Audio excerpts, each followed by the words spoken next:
मैं आचार्य नरेंद्र कुमार शास्त्री अपने YouTube channel पर आपका स्वागत करता हूं। मित्रों, महर्षि दयानंद सरस्वती ने एक पुस्तक लिखी है जिसका नाम है पंच महायज्ञ विधि। महर्षि दयानंद जी ने बहुत सारी किताबें लिखी हैं, लेकिन उसमें एक ग्रंथ जो है ये पंच महायज्ञ विधि है। पंच महायज्ञ विधि हमें 5 प्रकार के यज्ञों का विधान बताती है और हमारा घर स्वर्ग कैसे बन सकता है उसके बारे में वर्णन है। जो 5 प्रकार के यज्ञ हैं, यदि इन 5 यज्ञों को रोज़ाना घर में किया जाए तो आपका घर स्वर्ग बन जाएगा, निश्चित रूप से बनेगा। आपके घर में सुख शांति होगी, आनंद होगा, किसी भी प्रकार का कष्ट नहीं होगा, आपके घर में कोई कलह नहीं होगी, आपके घर में कोई रोग नहीं होगा, आपके घर में कोई दुखी नहीं होगा, आपके घर में कोई परेशान नहीं होगा। सर्वत्र सुख शांति और आनंद का वास आपके घर में होगा। इन सब के लिए क्या है, जो 5 प्रकार के यज्ञ हैं वो दैनिक यज्ञ हैं, उनको हमें रोज़ाना करना चाहिए। और वो यज्ञ कौन से हैं मैं आपको केवल संक्षिप्त रूप में बताऊंगा, संक्षिप्त रूप होगा। पहला यज्ञ ब्रह्म यज्ञ है, दूसरा यज्ञ देव यज्ञ है, तीसरा पितृ यज्ञ है, चौथा बलिवेश यज्ञ है, 5वां अतिथि यज्ञ है। ये 5 प्रकार के यज्ञ हैं। इनकी संक्षेप में व्याख्या सुनिए। ब्रह्म यज्ञ का मतलब है परमपिता परमात्मा के द्वारा रचित वेद के मंत्रों से महर्षि दयानंद सरस्वती ने कुछ वेद के मंत्रों को चुना है, जिसको हम संध्या कहते हैं, ब्रह्म यज्ञ भी कहते हैं। तो उन मंत्रों का जाप करना, उपासना करना, प्रातः और सायकाल उपासना करना, या इसको यूँ भी समझ लीजिए प्रातःकाल सायकाल आत्मचिंतन करना, या आज की आधुनिक भाषा में समझ लीजिए मेडिटेशन करना, ध्यान करना, परमात्मा की उपासना करना, स्वच्छ साफ शुद्ध वातावरण में बैठ करके एकांत में परमपिता परमात्मा का चिंतन करना ही ब्रह्म यज्ञ कहलाता है। दूसरा यज्ञ है देव यज्ञ। देव यज्ञ को अग्निहोत्र भी कहते हैं, होम भी कहते हैं, हवन भी कहते हैं। इसमें महर्षि दयानंद ने एक विधि दी, उस विधि से करें।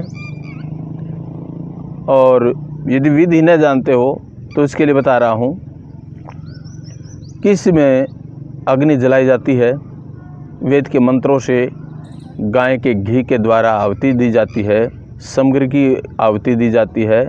उसमें अनेक प्रकार के रोगनाशक, सुगंधित कारक और मिष्टान कारक, इस प्रकार की समग्र को मिला करके उसमें अंदर हम आहुति डालते हैं। उससे वातावरण शुद्ध होता है, पर्यावरण शुद्ध रहेगा और घर की सारी बीमारियां दूर होंगी। घर में, शरीर में, आसपास के वातावरण में, वनस्पति में, सर्वत्र शुद्ध वातावरण का होगा, पर्यावरण हमारा शुद्ध होगा। तो ये दूसरा यज्ञ है।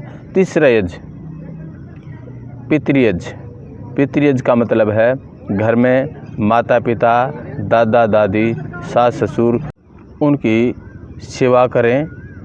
और हमारे से बड़े दादा दादी हैं या पिता हैं, उनको जिस चीज़ की ज़रूरत होती है, भोजन की है, आवश्यक वस्तुओं की है, दवाई की है, और कोई भी आवश्यकता की चीज़ें हैं, उनको हम दें।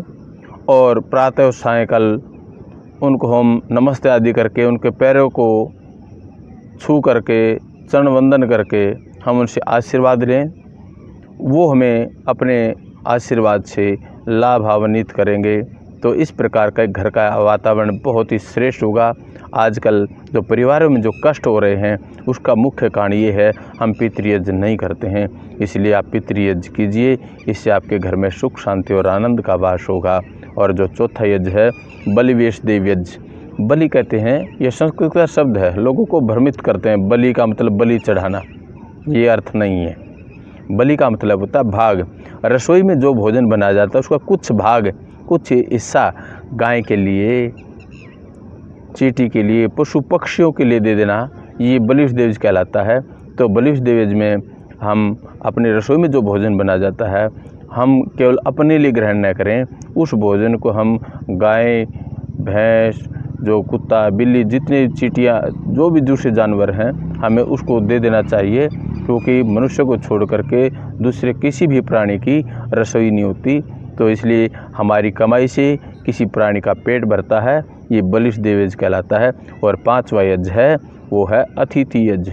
कोई भी साधु, सन्यासी, विद्वान, वेदों का विद्वान, धार्मिक व्यक्ति, जितेंद्रिय हमारे घर में बिना तिथि के, बिना बताए, बिना किसी समय के अपने आप किसी भी समय आ जाता है, तो हम उस अतिथि को जल से, भोजन से, वस्त्र से उसकी हम सेवा करें, और इसके बदले हम उसके पास बैठ करके वेद मार्ग, श्रेष्ठ मार्ग का ज्ञान लें, हमें वो आगे बढ़ने की प्रेरणा दें, वेद की शिक्षा दें, हमें अज्ञान से, अंधकार से निकाल करके वो प्रकाश की तरफ हमें ले जाए, हम जीवन को उन्नति की तरफ ले जा सकें, ऐसा मार्ग उससे हमें सीखना चाहिए।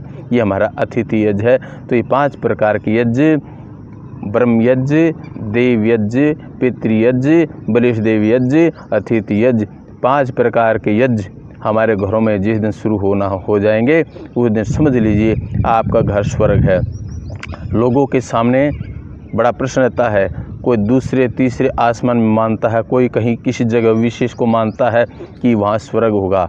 स्वर्ग और नरक, ये महर्षि ध्यान जी ने बहुत ही सुंदर शब्दों में कहा।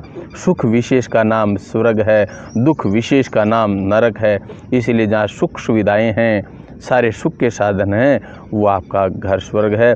जिस घर में सारे के सारे रिश्ते हैं, चाहे वो भाई बहन, पति पत्नी, दादा दादी, सास ससुर, घर के जितने भी रिश्ते हैं, अगर सारे प्रीतिपूर्वक, प्यार पूर्वक, प्रेम पूर्वक, स्नेह पूर्वक रहते हैं, एक दूसरे का आदर करते हैं, एक दूसरे का कहना मानते हैं, वहाँ पर समझ लिए वो स्वर्ग है। और जहाँ पर एक दूसरे को देख करके मन में गलानी होती है, एक दूसरे को देख करके क्रोध आता है, एक दूसरे की शक्ल देखना पसंद नहीं करते, जहाँ इस प्रकार के भाव होते हैं जिस घर के अंदर, वो घर समझ लीजिए नरक है। इसलिए स्वर्ग आपके घर में है, आपके पास में है। आप इस अपने घर को स्वर्ग बना कर रखिए। आप सबने मेरी बात को सुना, आपका बहुत बहुत धन्यवाद।